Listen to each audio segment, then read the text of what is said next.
अस्सलाम वालेकुम नाज़रीन, आप देख रहे हैं स्टेट क्राफ्ट। मैं हूं सैयद मुज़म्मिल। आज तहरीक इंसाफ की अगर बात की जाए तो 3 बड़ी अपडेट्स हैं और उसकी वजह यह है कि इस्लामाबाद हाई कोर्ट की तरफ से ये कहा गया कि पीटीआई कारकुनान को हरासा ना किया जाए। फिर कुछ उम्मीद अब भी शायद पीटीआई को अदालती निज़ाम से बाकी है, इसलिए वो सुप्रीम कोर्ट गए और उन्होंने ये कहा कि बल्ले का जो निशान वापस लिया गया है उस पर नज़र सानी की दरख्वास्त दी और ये केस भी अब पेंडिंग है। लेकिन तीसरी जो चीज़ थी वो ये थी कि बुशरा बीबी की तरफ से एक दरख्वास्त दी जाती है। उन्होंने ये कहा कि बनी गाला में उनको जो रखा गया है उनको अडयाला जेल मुंतकिल कर दिया जाए। इस पर भी कुछ लोग हैरत का मुजाहरा कर रहे हैं कि आया इसकी वजूहात क्या हो सकती हैं। लेकिन इस सारी पीटीआई के सिनेरियो के अलावा इलेक्शन कैंपेन का आज आखिरी रोज़ है और कल से यानी कि आज रात 12 बजे के बाद से जो प्री इलेक्शन साइलेंस होता है उसका आगाज़ हो जाएगा। और इस सारे सिनेरियो में बिलावल साहब मौजूद हैं सिंध के अंदर और आज मुस्लिम लीग नवाज़ की तरफ से कसूर में जलसा किया गया। तो देखना यह है कि किसकी कैंपेन ज़्यादा इफेक्टिव साबित होती है, क्योंकि सिर्फ 2 दिन बाकी हैं जब अवाम हक़ राय दही का इस्तेमाल करेंगे। लेकिन तहरीक इंसाफ के लिए ये सवाल बाकी है कि क्या इंडिपेंडेंट कैंडिडेट्स कोई बड़ा इंप्रेशन डाल सकते हैं बल्ले के निशान की गैर मौजूदगी में, और पार्लिमानी पार्टी उनकी होगी भी या नहीं होगी, और इसके साथ साथ उनकी होप्स, उनकी उम्मीदें कितनी हैं। क्या आप भी वो बिलीव करते हैं कि अगर उनके कैंडिडेट्स मेजॉरिटी हासिल करते हैं, कोई बड़ा इंप्रेशन देते हैं, तो शायद पार्टी दोबारा से इंटीग्रेट हो सके। इससे गुफ्तगू का आगाज़ करते हैं। स्टूडियोज़ में हमारे साथ सेनेटर वलीद इकबाल साहब मौजूद, तहरीक इंसाफ के रहनुमा, उनसे बात करते हैं। वलीद साहब शुक्रिया आपके वक्त का। लीगल स्ट्रेटजी के हवाले से बहुत से तजिया निगार हैं इंडिपेंडेंट, वो ये बात करते हैं कि चूंकि बहुत से वकला टिकट का इंतज़ार करते रहे तो उतना स्ट्रेस नहीं दिया मुकदमात पे, इसीलिए पे दर पे फैसले भी आए, इसीलिए डिफेंड नहीं कर पाए बहुत से केसेस को। आपको लगता है कि वकला को लेकर आना, फोर फ्रंट पे रखना अच्छी स्ट्रेटजी थी? नहीं जी, ये अगेन इसके ऊपर दादोशुमार जो है और इसके ऊपर जो एम्पीरिकल एविडेंस जिसको कहा जाता है वो बिल्कुल गलत है। और फैसले मैं आपको अर्ज करता हूँ, वही उसी के हवाले से कह रहा हूँ। अच्छा। मेरे ख्याल में जब एक दिन बड़ा बहुत जल्द आएगा वो एक दिन जब तहकीक होगी पूरी कि पाकिस्तान में औसतन इस तरह के मुकदमे कितनी देर में होते हैं जो फैसले, और इन केसों में कितनी देर में फैसला हुआ है, वो तो ऐसे नजर आता है जैसे जजेस को टारगेट में ले हुए थे कि आपने इस डेट तक फैसला करना है, आपने इस डेट तक फैसला करना है, आपने इस डेट तक फैसला करना है। ये तो कंस्पिरेसी है वैसे। 120% कंस्पिरेसी है। मतलब मैं तो समझता हूं कि हमारे सर शर्म से झुके हुए हैं। मैं ये कहता रहा हूं, बरमला कह रहा हूं, मेरा सर शर्म से इसलिए झुका हुआ है कि मेरे मुल्क का निजाम अदल, मैं तीसरी जनरेशन हूं इस पेशे से, कानून के पेशे से। माय ग्रैंडफादर, मेरे वालिद, मेरी वालदा, मैं खुद, मेरे बड़े भाई, हम सब इस पे। और क्या वजह होती है कि इसका आप हिस्सा बनते हैं कि आप समझते हैं कि चलें हर वक्त नहीं तो कभी कभी तो आप इंसाफ के हुसूल का हिस्सा बन सकते हैं। सही। अब part of justice being done. लेकिन ये आप भाई, मुझे छोड़ दें। आप पिछले 20-25 दिन के या 15 दिन के या 13 जनवरी से शुरू कर लें और अब तक, जिसमें सुप्रीम कोर्ट के फैसले भी हैं और ये भी फैसले हैं इन कोर्टों के भी, जो ये मातहत अदालतें जो कि बंद कमरे में फैसले कर रही हैं, वो वैसे ही universal declaration of human rights के खिलाफ है, international covenant of civil and political rights के खिलाफ है, पब्लिक ट्रायल हमारे आइन के आर्टिकल 4, हमारे आइन के आर्टिकल 10 आप एक कमेंटेटर, तज्जिया, पार्टी लाइंस को छोड़ दें, कमेंटेटर, तज्जिया निगार, एनालिस्ट के आप देख लें, कोई एक शख्स साथ खड़ा हो इन फैसलों के, कोई एक शख्स, कोई एक तज्जिया, कोई एक इदारिया, कोई एक कमेंट जो है इनके साथ। कुछ लोग कह रहे हैं कि 2017 के नवाज शरीफ के फैसले पे मिठाई बांटना और इस पे ये कहना कि अब जो फैसला दिया गया, जो उसी जज की तरफ से दिया गया जिसको पहले सेलिब्रेट किया जा रहा था, ये दोहरा मयार है पीटीआई का। How do you respond to that? नहीं जी, हमारा कोई दोहरा मयार नहीं है। हमें तो पता है कि ये इंसाफ जो है वो किस तरह फराहम होना है। अगर नहीं फराहम हुआ, हम आगे इस जो अगले मराहल है उसमें जाएंगे। और ये देख लें, खास तौर पे तोशाखाना केस के अंदर, कि तोशाखाना केस के जज के पास इतना टाइम है कि वो इस केस को चलाए और 14-14 घंटे चलाए दिन में, और वो केस जहां पे गाड़ियां निकली हुई हैं, यूसुफ रजा गिलानी के खिलाफ जो केस है, जो आसिफ अली जरदारी के खिलाफ जो केस है, जो नवाज शरीफ के खिलाफ केस है, उनको नहीं चलाने का टाइम, इस केस को चलाने का टाइम है। ये 100% मैं समझता हूं कि इंसाफ का जिस तरह से जनाजा निकला है, इंसाफ को जिस तरह से दफन किया है, और उसका बेहतरीन तरीका नाइंसाफी, जुल्म, रियासती जबर, जो जिसे कहते हैं ना यक तरफा जो है खुली मैदान दे देना दूसरी सियासी जमातों को, उसका बेहतरीन तरीका जो है वोट के जरिए इंतकाम है। बिल्कुल। और वो 8 फरवरी को जुडिशरी की इंडिपेंडेंस की बात कर रहे हैं आप, लेकिन जस्टिस अतर मिनुल्लाह जाते हैं लंदन और वहाँ तहरीक इंसाफ के कारकुनान एनसर्कल करके आवाज़ें कसते हैं। वो सब होने के बाद कोई डैमेज नहीं हो रही रेपुटेशन की? ये कोई डेमोक्रेटिक ट्रेडिशन है जो फॉलो की जा रही है, वो भी उन जजेस के अगेंस्ट जिनके बारे में तासुर ये है कि शायद रिलीफ ये दे रहे थे और कोई नहीं फिलहाल। देखिए जी, ये लम्हा फिक्रिया जो है, ये सिर्फ आप इसको सियासी कारकुनान पे मत डालें। But would you condemn that? देखें, मैं असूलन तो मेरी ट्रेनिंग ये हुई है कि जज के मनसब के ऊपर पत्थर भी बैठा हो ना, उसको सलाम करो। लेकिन जिस तरह का इंसाफ अब हाल ही में नजर आने को है, मैं समझता हूं ये एक लम्हा फिक्रिया है।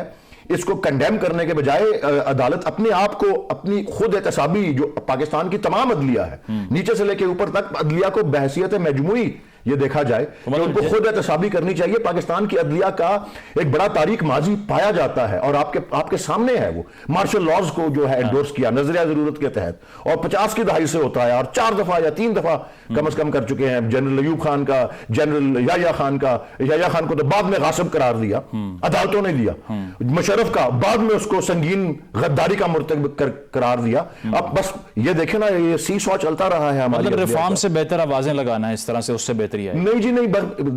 जब मेरा आपको एक अर्ज कर दूं, ताली दोनों हाथों से बजती है। अच्छा, ओके ना जी। तो रिफॉर्म से बेहतर रिफॉर्म साउंड ये कर रहा है कि आप जस्टिफाई कर रहे हैं इस बिहेवियर। मैं ये समझ रहा हूं कि जिस सतह तक गिर चुकी है और हमारी अदलिया की सोच, सही, और ये जो मातहत अदलिया जिसने ये फैसले किए हैं, क्योंकि इधर से ये लोग ऊपर जाते हैं ना, और ऊपर के लोगों ने इन्हीं की निगरानी करनी होती है ना, तो इसलिए जिस तरह से ये गिर गए हैं, और अब आप शायद आपको कोई नजर आया है, ये बताएं। चलें बाकी तोशा खाना केस को और साइफर केस को तो चलें, उस पर तब मुकाबल आते रहे जायजे जी। जिस तरह से ये जो इद्दत वाला केस है, इसके ऊपर तो मैंने किसी एक कानूनी माहिर की भी इसके हक में नहीं बात करते हुए देखा। तो मैं समझता हूं कि रिफॉर्म बहुत जरूरी है। हर एक की अपनी अपनी तबीयत और अपना अपना तरीका होता है। मैं उन तालिबा की जगह होता तो मैं ये ना करता। सही। लेकिन आप अंदाजा कर लें, कि कहां तक ये बात गिर गई है कि तलबा को भी मजबूरन नहीं करना। चलें, बिल्कुल वो एटलीस्ट हल तो नहीं है, लेकिन करक के अंदर जो हुआ, तहरीक इंसाफ के 3000 कारकुनान पे मुकदमा हुआ है, तोड़फोड़ करने का, पुलिस पे हमले का। एक तासुर लोग ये कहते हैं, जो क्रिटिक्स हैं आपके, वो कहते हैं कि दरअसल शिद्दत को इस्तेमाल करना नॉर्मलाइज हो गया पीटीआई के कारकुनान में। मेरे ख्याल में मैं उसका बरक्स हूं। मैं समझता हूं कि शिद्दत का इस्तेमाल जो है वो आम हो गया है। रियासती जबर जो कि पीटीआई का, जिसका महज पीटीआई जिसका निशाना बनी हुई है। आप हर पार्टी जो है, मैं तो हमेशा से ये कहता आया हूं कि वो पार्टी का फेल ही नहीं था, वो लोगों के इनफरादी काम थे। कोई मेरी एक रिकॉर्डिंग मुझे 14 मई से शुरू कर ले और आज तक ले आए, कोई एक रिकॉर्डिंग में मैंने कहा हो कि यह पार्टी की कोई पॉलिसी की मैनिफेस्टेशन थी या उसका कोई अक्कासी थी। मैंने हमेशा यह कहा है कि जो वहां लोग मौजूद थे, किसी ना किसी का वो इनफरादी फेल था, और ऐन मुमकिन है कि उसके अंदर मिसक्रिएंट्स आए हों जिन्होंने वो किया हो, और लोग मॉब को तो आप किसी तरफ भी फिर ले जाते हैं। ये तो आपको पता होना चाहिए, उसकी भी साइंस है, पूरी पढ़े आपकी। और ये इलेक्शन की तरफ अब मामला जा रहे हैं। बेशक NA 127 का मामला लाहौर में हम देख लें, बिलावल भुट्टो साहब, तारड़ साहब एक दूसरे पे इल्जामात लगा रहे हैं वोट चोरी करने के और वो सब। तहरीक इंसाफ किसी भी किस्म का रिजल्ट अगर आता है, let's say in your favour और अगेंस्ट यू, एक्सेप्ट करेंगे उसको अगर आपके खिलाफ आता है फैसला आवाम का? इस पे बात करना काबिल वक्त है। नहीं, आइडियली क्या होना चाहिए? मेरी अर्ज सुन ले। मेरा जवाब इस वक्त ये है कि we will cross the bridge when we get to it. Election क्या होता है आपको पता है? मैं आपको थोड़ी सी उस पर भी मतलब उससे मशरूत है कि इलेक्शन कैसे होता है? रोशनी डाल देता हूं। जी श्योर, मैं बताता हूं।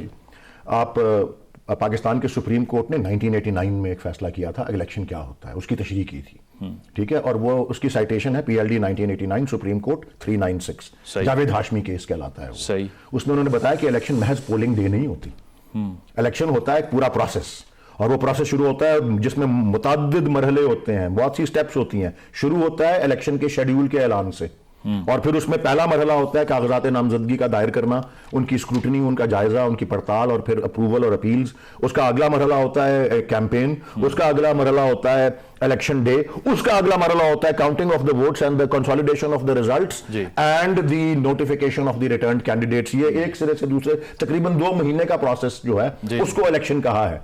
जो अब तक जो हो चुका है, अगर उसको सिर्फ एक मिसाल ली जाए, सही, और अगर इलेक्शन डे को उससे अलग कर लें, और इलेक्शन के अगले 2 मरहले, 3 मरहले गुजर गए हैं ना, या 2 गुजर गए हैं, 2 रह गए हैं, तो जो पीछे से अभी तक जो हो चुका है, उसकी जो अगर मिसाल ली जाए तो आगे की भी हमें तो खैर मतलब आप तो सिग्निफाई ये कर रहे हैं कि ये काबिल कबूल नहीं है जो अब तक हुआ है। अभी तक 100 आप बताएं मुझे जी, आपको क्या लगता है? Then you won't accept the results, that's what you're saying. मैं तो यही कह रहा हूं जी, पता लगेगा जब वो होंगे और पता लगेगा कि अगर उसी का तसलसल जारी है, और इस वक्त तो नजर आ रहा है कि वो तसलसल किसी तरह से चलें एक एनालॉजी ले आते हैं। एक और इतना दीदा दलेरी से वो पाकिस्तान की तारीख में इतना ब्रेजनली, और फिर आई थिंक अभी यहां पाकिस्तान में इलेक्शन ऑब्जर्वर्स भी आए हुए हैं, सही, उनको भी मुझे उम्मीद है पता होगा इलेक्शन क्या होता है। और अगर उन्होंने पिछले 3 इलेक्शनों को तो एक क्लीन चिट दी थी कि जी ठीक हो गए थे, मजमूई तौर पे ठीक हो गए अगर थे। 2000 आके देखते हैं कि वो भी क्या कहते हैं, बहुत सी चीजें 2018 के स्टैंडर्ड्स पर उसी नौयत का अगर इंतखाब हो जाए, काबिल कबूल है आपके लिए?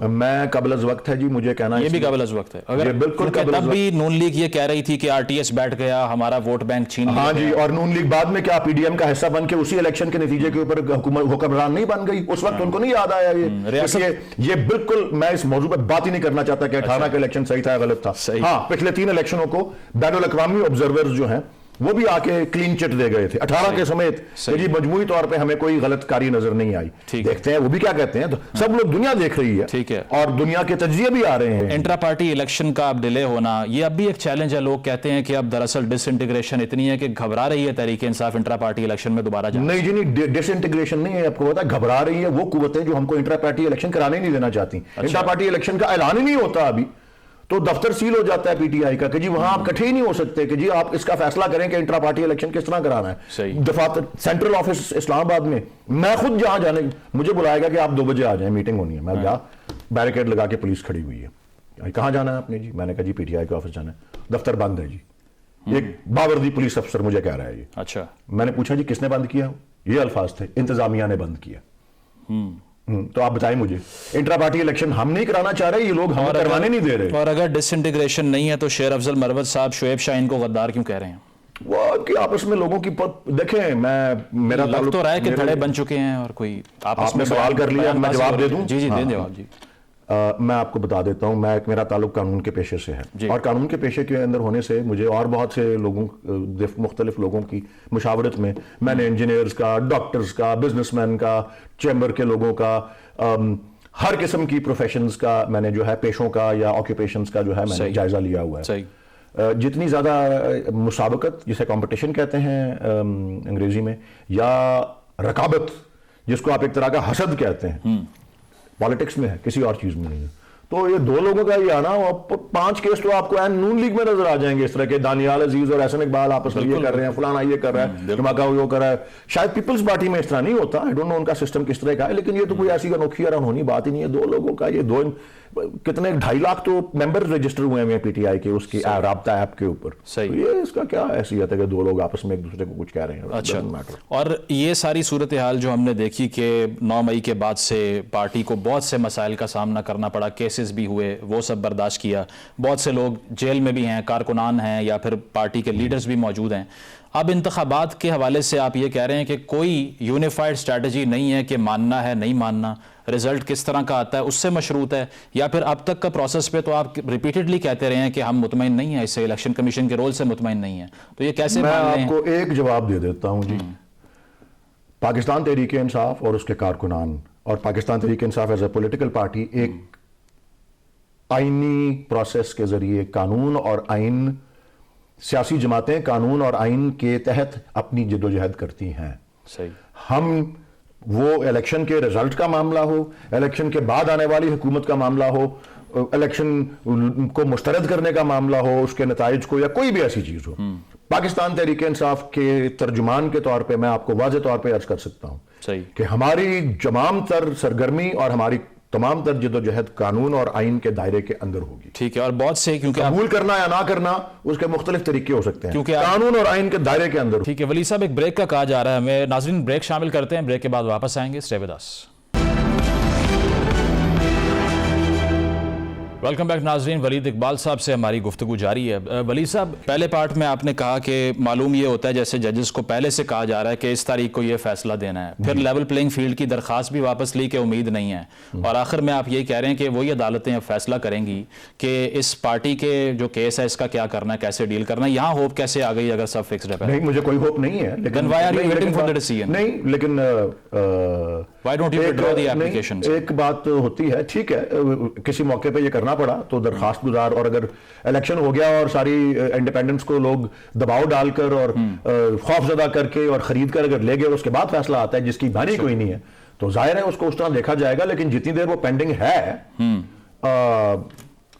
और मैं ये भी अर्ज कर दूं, ये मेरी लिखी हुई हेडलाइंस नहीं है, अखबार खोल के देखें, शैम इलेक्शंस का लफ्ज कितनी दफा सुर्खियों में और इदारियों में और जो है राय के इजहार के अंदर, ठीक है, गैर जानिबदार लोगों ने इजहार किया, और अदलिया के ऊपर भी उन्होंने सवालात उठाए हैं जो कि बहुत दहाइयों से उठते आ रहे हैं। बड़े अफसोस के साथ मुझे कहना पड़ा। बहरहाल जी, You have a 100% chance of failure if you don't try, so we are trying. सही, ठीक है। दरवाजा तो खटखटाएंगे जरूर। डिसइंटीग्रेशन के हवाले से जो बात हुई, अब सलमान अकरम राजा साहब का आपने भी जिक्र किया, उनको क्यों कुरान पाक पे हल्फ लेना पड़ गया अगर इनसिक्योरिटी नहीं है कि लोग छोड़ के चले जाएंगे किसी और पार्टी? कोई नहीं जी, वो एक जो है एग्जाम्पल सेट करने के लिए हल्फ ले सकते हैं, और तमाम उम्मीदवारों को पाकिस्तान भर के अंदर इस बात का जो है, लेकिन वर्ड ऑफ माउथ बहुत नहीं है, किसी ने कह दिया क्रेडिबिलिटी बहुत है उसकी। नहीं, वैसे तो हमारी सियासत में तो ऐसा हलफ भी कोई ले ले तो उससे भी कोई जो है फर्क नहीं पड़ता, लेकिन एक अच्छी अलामती कदम है जो उठाना चाहिए, और इससे मिसाल कायम करनी चाहिए। और पाकिस्तान भर के उम्मीदवार, तो यहाँ लाहौर पंजाब के उम्मीदवार है ना, पाकिस्तान भर के सारे सूबों के, कैपिटल टेरिटरी के सब उम्मीदवारों को उससे जो है वो मिसाल लेनी चाहिए।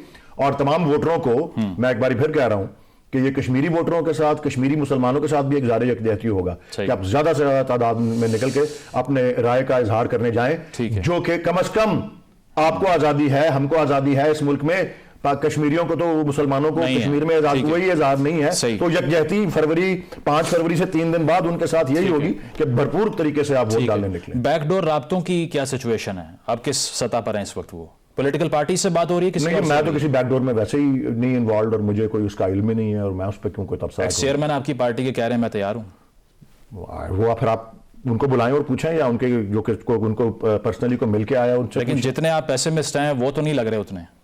नहीं, मैं ये नहीं कह रहा कि करना है या नहीं करना, मैं वैसे उसके अंदर मैं इन्वॉल्व नहीं हूं, मैं ये कह रहा हूं। ठीक है, वो तो ये भी कह चुके हैं कि ऐसी कोई बातें, बहुत सी पेशकशें आई हैं और उन्होंने उनको मुस्तरद किया है। अच्छा, तो आप, मैंने कहा आपने ये सब, अगर आपने इस मौजू को टच किया तो आपने देखा नहीं इस पे क्या बातें हो चुकी। So he is in a bargaining position right now कि वो मुझे नहीं पता, मैं उनके बिहाफ पे नहीं बोल सकता क्योंकि मैं उनसे पर्सनली नहीं मिला। तर्जुमान है, मैं उनको पर्सनली नहीं मिला, मैं पीटीआई का तर्जुमान हूं। उनकी किसी कही हुई बात को और उनकी किसी उनसे मंसूब किसी बात को मैं उस वक्त तक ना उसके साथ उस पर कोई वजाहत दे सकता हूं, ना उसको कोई उसको सही या गलत कह सकता हूं जब तक मैं खुद उनसे ना मिलूं। ठीक है, आप क्योंकि मंशूर की बहुत बात होती है, तो मंशूर के हवाले से पीटीआई ये कह रही है कि पार्लियामेंट्री, वेस्टमिंस्टीरियल पार्लियामेंट्री सिस्टम में डायरेक्ट इलेक्शन से वजीर आजम आ जाएगा। ये कैसे होगा? आप लॉ के एक्सपर्ट भी हैं, आप कोई है इसमें गुंजाइश कि ऐसा हो सकता है पार्लियामेंट्री सिस्टम में?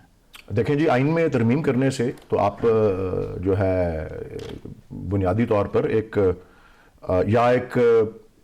चले आइन में तरमीम भी हो सकती है, और एक अगर आप एक दस्तूर साज असेंबली बनाते हैं तो एक नया आइन भी आ सकता है, वज़ा हो सकता है। अच्छा, तो सिस्टम में जो चेंज जो है वो तो कभी भी जो है, तो पीटीआई नए आइन पे एम कर रही है। अगर इस बात को तस्वर किया जाए कि तरमीम के जरिए इस किस्म का जो स्ट्रक्चरल चेंज है वो नहीं हो सकता, तो फिर एक दस्तूर साज असेंबली और नए आइन की बात, कौन सी आईनी जमहूरियत के अंदर ऐसी बात नामुमकिन है? कितनी रिपब्लिक्स फ्रांस के अंदर आ चुकी हुई हैं, 5वीं रिपब्लिक है या जितना भी है, मुझे अब ख्याल याद नहीं है एग्जैक्टली, 4th है या 5th रिपब्लिक है, तो नया सिस्टम भी आ सकता है। ये मैं आपको जरूर बता दूं, ये मैं बराए रास्त इमरान खान साहब जब वो प्राइम मिनिस्टर थे, मैं उनको पर्सनली जब मिला था, उन्होंने ये कहा था कि ये जो पार्लियामेंट्री फॉर्म ऑफ गवर्नमेंट है ये ब्लैकमेल का अव्वलीन तरीका है। और ये बहुत आई थिंक इसके नकाद या नाकदीन जो मर्जी कहें, और वो आई हैं, मैंने पढ़ी हैं, वो इसके बहुत बड़े अलंबरदार भी हैं कि जी इस तरह से ये इलेक्टेबल्स के सारे कल्चर को खत्म करने का ये बेस्ट तरीका है कि प्राइम मिनिस्टर का इलेक्शन बराह रास्त हो जाए। लेकिन कहा जाता है, और प्राइम मिनिस्टर का इलेक्शन अगर बराह रास्त हो तो बाय द वे वो कायदे आज़म मोहम्मद अली जिन्ना रहमतुल्लाह अलैह के भी पर्सनल नोट्स में वो तो उसको प्रेसिडेंशियल फॉर्म को ज्यादा सूटेबल कह रहे थे पाकिस्तान के लिए। लिखी हुई तहरीर मौजूद है। और जितनी देर वो गवर्नर जनरल रहे, उन्होंने इसको कैबिनेट की मीटिंग्स की सदारत उन्होंने खुद की, और उन्होंने कैबिनेट से मंजूर करवाया। ये तारीख का हिस्सा है। कैबिनेट से मंजूर करवाया कि कोई भी चीज के ऊपर वो अप्रूवल ना दें तो वीटो का पावर वो रखते हैं, और कोई भी चीज वापस भेज सकते हैं वगैरह वगैरह। तो वो निजाम जो है वो पाकिस्तान और उसकी जो मतलब समझिए मारूजी हालात जो हैं उसके मुताबिक क्रक्स ये है कि प्रेसिडेंशियल निजाम प्रेफर करती है पीटीआई। नहीं जी, ये प्रेसिडेंशियल निजाम नहीं होगा। ये जो इसमें मैं वैसे आपको सिर्फ बैकग्राउंड के तौर पे बता रहा था, क्योंकि ये इससे मिलती जुलती जो है। ठीक है, एक और चीज जो मंशूर में ही थी वो ये है कि अब पाकिस्तान में वज़राए आज़म की एक लंबी फहरिस्त है जो पहले से ही ये कंप्लेन करते फिर रहे हैं कि हमें क्यों निकाल दिया, हमें टर्म पूरी नहीं करने दी। पीटीआई मंशूर में लिख रही है टर्म 4 साल की होनी चाहिए। आगे इतनी इंस्टेबिलिटी है, आप मजीद ये चाह रहे हैं कि टेन्योर और छोटा हो जाए और काम करने का मौका ही नहीं। 4 साल की टर्म बहुत से मुल्कों में होती है, और ये 4 साल की टर्म की बात जो है ये बहुत दफा आ चुकी है, और ये कोई नई बात नहीं। Then you have had almost a full term. आज ये 10-12 साल पहले से तो मैं इस बात को सुन रहा हूं, जो कि बहुत से इन पे माहिरीन ने बात की कि जी ये और जब आई थिंक ये 10-12 साल पहले ये काफी ये बात हो रही थी कि जी इस टर्म को जो है कम जो है किया जाए, उसके लिए भी आईनी तरमीम जो है वो मुमकिन होगी, लेकिन 4 इयर्स जो है वो। और आप कह रहे हैं ना कि हमारा टाइम उतना गुजर गया था फुल टर्म तकरीबन। हाँ जी, तो आप वो उन 16 महीनों को देख लें जो उसके बाद आए थे और जो उससे पहले गुजरा था। उस वक्त आप अगर मैं फिर गिनवाना शुरू करूं तो वो तो एक और मौजू बन जाएगा। अच्छा, कि क्या अचीवमेंट्स उस गवर्नमेंट की थी और किस तरह से एक तूफान जो है वो बर्पा किया महंगाई का और दीगर मुश्किलात का, बिजली पानी गैस की कीमतों का, जो कुछ किया वो तो मेरे ख्याल में फुल टर्म अगर और वो उसको गिने एक फुल टर्म तो आप देख लें कि क्या इकोनॉमिक ग्रोथ रही उस वक्त, आखिरी कितनी एक्सपोर्ट्स थी उस वक्त, किन किन मसलों को हमने हल किया था और सामना किया था, जिस तरह के कोविड जैसे मसले हैं जिसमें हमारी दुनिया भर में तारीफ भी हुई। वो ट्रांसपेरेंसी इंडेक्स की रिपोर्ट वो शहबाज शरीफ साहब कोट कर रहे हैं कि 16 महीने में करप्शन कम हुई है, आपके दौर में बड़ी थी। हाँ जी, नहीं, पर वो अगर मैं कोट करना शुरू करूं तो वो एक रिपोर्ट ये कहती है ब्लूमबर्ग की कि जी सबसे ज्यादा बेहतर इकोनॉमी को उन्होंने हैंडल किया, क्योंकि उन दोनों पार्टियों में को 40-40 साल मिले हैं, हमको 4 साल मिले हैं, तो हम तीसरे नंबर पे गिने गए। लेकिन उसी रिपोर्ट के अंदर कहा गया सबसे मकबूल लीडर इमरान खान है। बिल्कुल। चलें, अच्छा लास्ट क्वेश्चन, आजाद उम्मीदवारान पे बहुत से लोग नजरें जमा के बैठे हुए हैं। फयाज चौहान साहब कहते हैं 40 लोगों की बात हो चुकी है, आईपीपी में शामिल होंगे जो आपके लोग हैं। बिलावल साहब कहते हैं कि आजाद उम्मीदवारों को चाहिए कि वो पीपल्स पार्टी को ज्वाइन करें। How do you feel about it? Is there an insecurity कि ये लोग आपके नहीं रहेंगे आपकी पार्टी में? मेरे ख्याल में मैं हर एक के लिए तो नहीं कह सकता, लेकिन जो हमारे वफादार और लॉयल लोग हैं वो हर सूरत पार्टी के साथ रहेंगे। सही। और वो चले 40 लोगों की अगर बात फयाजुल हसन चौहान साहब कह रहे हैं तो मैं उनकी आधी बात को तो जरूर खैर मकदम करता हूं, बाकी आधी का नहीं करता। आधी बात यह है कि उनके मुंह में घी शक्कर। 40 बंदों की बात हुई है तो हो सकता है वो हम 100-150 वैसे ही ले जाएं सीटें। अच्छा, तो 40 जो उसमें बेईमान या कमजोर किस्म के लोग हों उनसे उनकी बात हुई होगी ना, तो वो तो तसव्वुर करती है ये बात कि बहुत तादाद में जीतेंगे तो 40 हम खींच लेंगे। पीटीआई के इल्म में है कि बात चल रही है कुछ लोगों की उनसे? मेरे इल्म में ऐसी कोई बात नहीं। बहुत बहुत शुक्रिया वलीद इकबाल साहब, आपने अपना कीमती वक्त दिया। Thank you for being on the show. Welcome back नाजरीन। जिस तरह ब्रेक से पहले वलीद इकबाल साहब ने कहा कि बेशक कॉमन सिंबल नहीं है, बल्ले का निशान नहीं है, लेकिन इसके बावजूद जो उनका सोशल मीडिया का मैकेनिज़्म है उसके तहत उनका वोटर कन्विंस हो सकता है कि कौन सा उम्मीदवार किस हल्के में तहरीक इंसाफ का है, और अब भी उनको उम्मीद है। लेकिन दूसरी तरफ जो तासुर है जो अनफॉर्चुनेटली हर इलेक्शन से पहले पाकिस्तान में बन जाता है कि वोटिंग होने से पहले ही ये आर्ग्यूमेंट शुरू हो जाता है कि एक पार्टी, एक जमात, एक शख्सियत डोमिनेट करने जा रही है। इस बार अगर बात की जाए इस एक शख्सियत की तो यकीनन वो मियाँ नवाज शरीफ साहब हैं, हलकों के अंदर जो भी सूरत हाल हो। लेकिन दूसरी तरफ अगर परसेप्शन की बात की जाए तो उसमें नवाज शरीफ साहब का नाम ही आ रहा है कि शायद वो प्राइम मिनिस्टर इन वेटिंग हैं। तो इसमें कितनी सदाकत है, हलकों की सियासत क्या कहती है, और खैबर पख्तूनख्वा या जनूबी पंजाब का जो केस है वहाँ पर कौन सी पार्टी मकबूल हो सकती है, इस पर हम गुफ्तगू करते हैं। हमारे साथ माजिद निज़ामी साहब मौजूद हैं, इलेक्शन एक्सपर्ट हैं, तजिया निगार हैं। माजिद, बहुत शुक्रिया आपके वक्त का। बताइएगा, हम भी लाहौर के कुछ हलकों में गए, लोगों से राय ली और पोलराइज्ड ओपिनियन थी। कहीं ये नहीं लगा कि शायद वॉक ओवर मिलेगा किसी पार्टी को, लेकिन परसेप्शन ये कहती है कि मुस्लिम लीग नवाज़ के लिए रास्ते क्लियर हो जाएंगे। आपका एनालिसिस क्या कहता है? जी बहुत शुक्रिया। मेरी राय में किसी भी हलके में जो विनिंग वोट दरकार होता है उसके कई अवामिल होते हैं, उसके अंदर कई हिस्से होते हैं। तो उसमें से एक हिस्सा सोशल मीडिया जरूर है, उसमें इंतखाबी मुहिम कैसी है ये मैटर करता है, उम्मीदवार कैसा है ये मैटर करता है, उसके पास निशान कौन सा है ये भी मैटर करता है। तो ये इन सारी चीजों का जब कॉम्बिनेशन बनता है तो उसके बाद ये सारा मामला हल तलब होता है। तो अब हमने ये देखा है कि इस वक्त जब हमारे सामने 2 से 3 दिन बाकी हैं, तो इलेक्शन बड़ा दिलचस्प इसलिए हो गया है कि तहरीक इंसाफ के पास सोशल मीडिया प्रेजेंस के अलावा जो बाकी इंग्रेडिएंट्स हैं जो किसी भी हलके में जीत को मुमकिन बनाते हैं वो नजर नहीं आ रहे। उनका 2 चीजों पर इन्हिसार है। एक तो ये है कि वो ये कहते हैं कि सोशल मीडिया प्रेजेंस की वजह से हमारा कारकुन, हमारा वोटर, उसकी अवेयरनेस का लेवल बहुत ज्यादा है। दूसरा ये है कि वो 8 फरवरी को सरप्राइज देगा। लेकिन अब इन चीजों के साथ जब हम बाकी चीजों को मिलाते हैं कि उनके पोलिंग एजेंट्स कहां से आएंगे, उनके वोटर्स के लिए ट्रांसपोर्टेशन कहां से आएगी, रिजल्ट जब गिना जा रहा होगा उस वक्त उनकी पोलिंग स्टेशन के ऊपर कितनी प्रेजेंस होगी, ये वो सारे सवाल हैं जिनके जवाब फिलहाल नफी में हैं। तो जब ये कॉम्बिनेशन बनेगा तो मेरा ख्याल है कि तहरीक इंसाफ को डेफिनेटली मुश्किल का सामना होगा। मतलब ऑन ग्राउंड दिखाई नहीं दे रहा कि किस तरह से वो अपनी सपोर्ट को वोट में कन्वर्ट करेंगे। जाहिद, शुक्रिया आपके वक्त का। आपका एनालिसिस क्या कहता है कि आज़ाद उम्मीदवारान 8 तारीख को कोई सरप्राइज दे सकते हैं या फिर एक कॉमन सिंबल ना होने की वजह से उनका केस हम क्लोज ही समझें?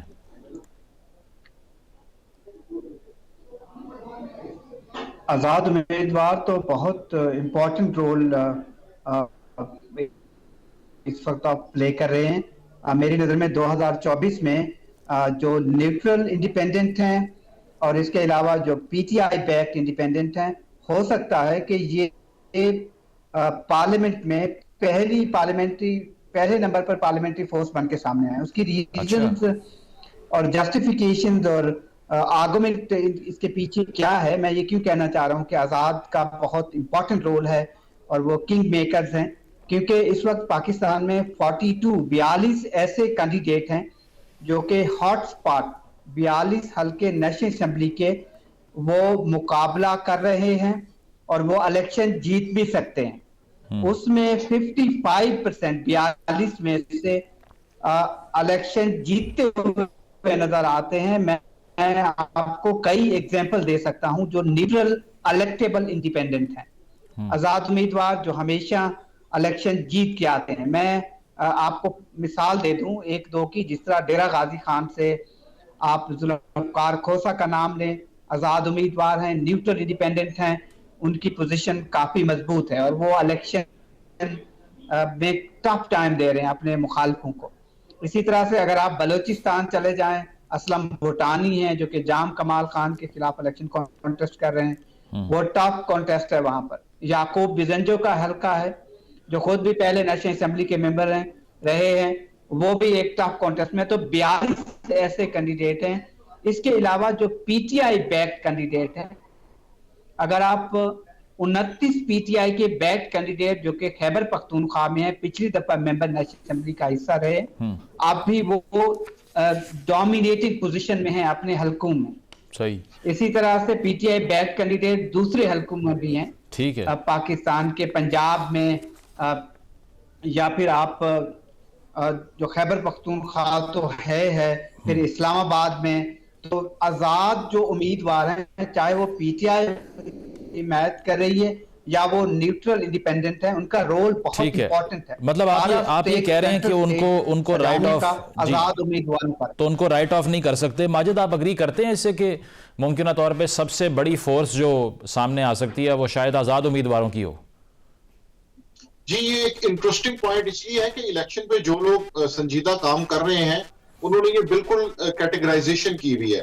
अवामी तौर पर या नेशनल मीडिया पे तो ये डिबेट चल रही है कि आजाद उम्मीदवार बहुत इंपॉर्टेंट होंगे, लेकिन इसकी तकसीम बहुत जरूरी है। तो ये बात दुरुस्त है कि जो न्यूट्रल इंडिपेंडेंट है उनका एक अपना वहां पे मुकाम है। पीटीआई के जो इंडिपेंडेंट है वो भी हमारे सामने है, लेकिन मैं इस राय से थोड़ा सा इख्तलाफ इसलिए करूंगा कि ये अहम तो हो सकते हैं लेकिन अहम तरीन नहीं होंगे। हो सकता है कि इनके वोट्स की वजह से गवर्नमेंट बनाने में बहुत मदद मिले किसी भी पार्टी को, लेकिन ये मैं नहीं समझता कि शायद सबसे बड़ी फोर्स ये होंगे। जाहिद, आप क्या समझते हैं? अगर सिंध का केस हम डिस्कस कर लें तो पिछले 15 साल से हम देख रहे हैं बैक टू बैक गवर्नमेंट्स बनाई हैं पीपल्स पार्टी ने। इस बार भी ऐसा ही केस है कि कोई रेलेवेंट ऑपोजिशन खड़ी नहीं हो सकती पीपल्स पार्टी के अगेंस्ट सिंध से। बिल्कुल, पाकिस्तान पीपल्स पार्टी सिंध में ऐसे खड़ी है जिस तरह मुझे लगता है तहरीक इंसाफ खैबर पख्तूनख्वा में है, बल्कि इससे भी कहीं बेहतर पोजीशन में है। कराची में अब वो लगता है इस दफा अपना हिस्सा लेना चाह रही है और शायद लेने में किसी हद तक कामयाब हो जाएगी। तो ये पाकिस्तान पीपल्स पार्टी सिंध बड़ी होप है। मतलब ये जो बारिश की वीडियोस आई हैं इससे कोई फर्क नहीं पड़ेगा पीपल्स पार्टी को? मेरा नहीं ख्याल, क्योंकि पाकिस्तान पीपल्स पार्टी ने जो मोमेंटम बनाया है अगर वो एग्जीक्यूट कर लेती है तो 40 से ज्यादा सीटें अगर निकालती है सिंध से 45 तक, तो शायद सेंटर में उसके लिए बड़ी होप पैदा हो जाएगी। फिर हम जब डिस्कशन कर रहे हैं न्यूट्रल इंडिपेंडेंट की और इंडिपेंडेंट की, उसमें पाकिस्तान पीपल्स पार्टी ने हमेशा पोस्ट इलेक्शन सिनेरियो में हमेशा अच्छी सियासत खेली है। तो ये एक होप है। इसी बुनियाद पर आसिफ अली जरदारी आपको ज्यादा खामोश नजर आते हैं। बिलावल भुट्टो जरदारी ने भी इंडिकेट किया है एक नेशनल लेवल की सबसे बेस्ट कैंपेन चलाई है। मुझे लगता है कि अभी हम एज ए रिपोर्टर्स किसी भी पार्टी को, इन दोनों पार्टी को राइट ऑफ नहीं कर सकते कि सेंटर में कौन इलेक्शन बेहतर जीत। तो जाहिद NA 127 लाहौर का, उससे क्या एक्सपेक्ट करें? बिलावल साहब कोई ब्रेक थ्रू कर सकते हैं लाहौर में? मेरी अंडरस्टैंडिंग में मैंने जो 50 हलके हैं पाकिस्तान के जहां पर हॉट कॉन्टेस्ट है, उसमें एक हलका ये NA 127 भी था।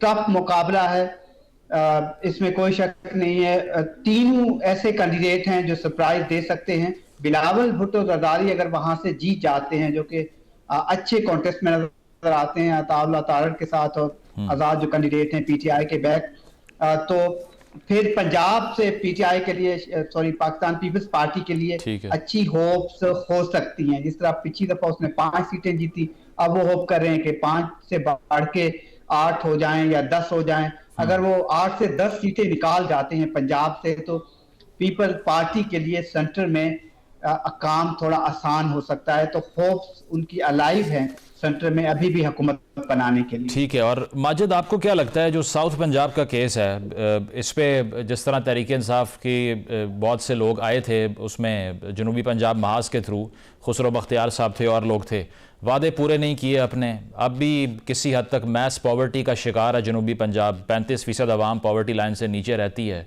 इस बार किसका इंतखाब करेंगे जनूबी पंजाब के लोग? क्या पीपल्स पार्टी कोई मैंडेट ले सकती है वहाँ से, या वही होगा जो लाहौर में होगा? जी, साउथ पंजाब इस दफा थोड़ा सा इंटरेस्टिंग इसलिए है कि आपने जिस तरह 2018 की मिसाल दी, तो उसमें साउथ पंजाब के इलेक्टेबल्स ने जनूबी पंजाब सूबा महाज बना के एक पैकेज डील कर ली, अपनी तमाम टिकटें इंश्योर करवा ली PTI से। इसी तरह 2013 में 2008 में हम ये देखते हैं कि मुल्क के अंदर जो वेव चल रही थी उसके अकॉर्डिंगली जनूबी पंजाब के इलेक्टेबल्स ने अपने आप को एडजस्ट कर लिया। मेरा ख्याल है कि ये पिछले 20 साल में पहला इलेक्शन है जिसमें जनूबी पंजाब के इलेक्टेबल्स उस तरह से मुत्तहिद नजर नहीं आते। वो IPP में भी गए हैं, वो PTI में भी रहे हैं, वो आजाद भी हैं, पीपल्स पार्टी के पास भी गए हैं, नून लीग के पास भी गए हैं। तो इसलिए वहां पर इस दफा कुछ डिफरेंट रिजल्ट आएंगे। और पीपल्स पार्टी का जहां तक मामला है, वो मुल्तान में, राजनपुर में, रहीम यार खान में, लिया में, मुजफ्फरगढ़ में और कोटद्दू में उनका यह दावा है कि हमें यहाँ से अच्छा रिजल्ट मिलेगा। लेकिन बहावलपुर डिवीजन की बात करें या मुल्तान डिवीजन के बाकी अजला की बात करें, तो वहां पर पीपल्स पार्टी मतलब आपके एस्टिमेट में 5 से 6 सीटें जो हैं पीपल्स पार्टी पंजाब से जीतने को एम कर रही है? जी, उनका टारगेट तो वैसे 15 का है, लेकिन मेरा ख्याल है कि अगर वो रियलिस्टिक कितना है, रियलिस्टिक कितना है इसमें? मेरा ख्याल है 8 से 10 अगर वो ले जाएं तो बहुत बड़ी कामयाबी होगी। और ओवरऑल आखिरी सवाल आपसे माजिद के, ओवरऑल मुस्लिम लीग नवाज का ऑब्वियसली एग्जैक्ट बताना तो इम्पॉसिबल है, लेकिन आपको क्या लगता है कि राउंड अबाउट फिगर क्या होगा अकॉर्डिंग टू योर एस्टिमेट, जितना आपने सर्वे किया या पढ़ा, तो कितनी सीट्स ले सकते हैं ऑन एवरेज? जी, ये पंजाब की 141 सीट्स में से मुझे लगता है कि 90 के आसपास सीट्स के ऊपर मुस्लिम लीग नून बेहतर कंटेस्ट दे के उन सीट्स को अपने नाम कर सकते हैं। और नेशनल असेंबली? जी, नेशनल की बात कर रहा हूँ।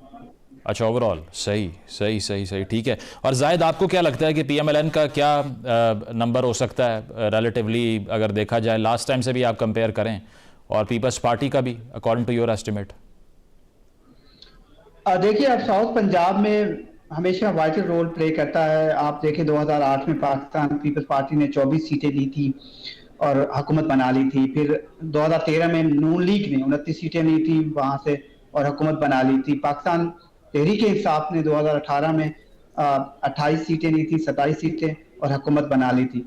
इस दफा कौन लेता है, वहां पर भी मैंडेट बहुत स्प्लिट है, डिवाइडेड है, जिसका माजिद ने कहा, मैं 100% एग्री करता हूं। और पाकिस्तान पीपल्स पार्टी बड़ी होपफुल है 8 से 10 सीटों के लिए और उसके कैंडिडेट काफी स्ट्रांग हैं। इस दफा लिया में बहादुर अहमद खान सियर हैं, वो स्ट्रांग हैं। फिर मुल्तान में भी उनकी पोजीशन है, यूसुफ रजा गिलानी और फिर मखदूम अहमद महमूद हैं, उनकी फैमिली के 2 मेंबर्स हैं। इसी तरह से उनके पास काफी होप्स हैं पंजाब से, लेकिन फिगर्स 8 होता है, 10 होता है। मुजफ्फरगढ़ से भी अच्छा उनका एक इन्फ्लुएंस है, तो 6 से तो ज्यादा लगता है फ्रैंकली। अच्छा। और 12 से मुझे और Muslim League Nawaz overall national assembly में 100+ जा सकती है, आपको लगता है, जो उनके क्लेम्स हैं? मुझे नहीं लगता, बहुत मुश्किल है। टॉप कॉन्टेस्ट जरूर है उनके पास, तकरीबन 80+ अगर आप कहें। अब बहुत अच्छी फाइट है, उनके लीड कर रहे हैं कैंडिडेट वहां से। अभी इस दफा पहला इलेक्शन है, देखिए, जिसमें कोई आप फिगर या कोई इस तरह की प्रोजेक्शन हतमी नहीं दे सकते। उसकी वजह यह है कि पॉलिटिकल पार्टी ज्यादा कॉन्टेस्ट कर रही हैं, कैंडिडेट 17,000 से ज्यादा हैं, तो बहुत मुश्किल है एस्टिमेट नंबर देना, प्रेडिक्ट करना। पीएमएलएन का नंबर 90+ अगर होता है, मेरे लिए ये सरप्राइजिंग। चलें, इस पे कंसेंसस है कि तकरीबन 90 के अराउंड जो है वो हो सकता है। बहुत बहुत शुक्रिया। माजिद निज़ामी जाहिद गशकोरी हमारे साथ मौजूद थे और क्या यही था कि इस इलेक्शन में प्रेडिक्शन करना बहुत डिफ़िकल्ट है। उसकी वजह यह है कि इलेक्शन के दिन सिनेरियो क्या होता है वही डिसाइड करेगा कि कौन सी पार्टी कितना नंबर अचीव करती है। एक ब्रेक शामिल करते हैं, वापस आएंगे। Stay with us. प्रोग्राम आपने मुलाहिज़ा किया, अपना फीडबैक ज़रूर दीजिएगा। इजाज़त दीजिए, अल्लाह हाफ़िज़।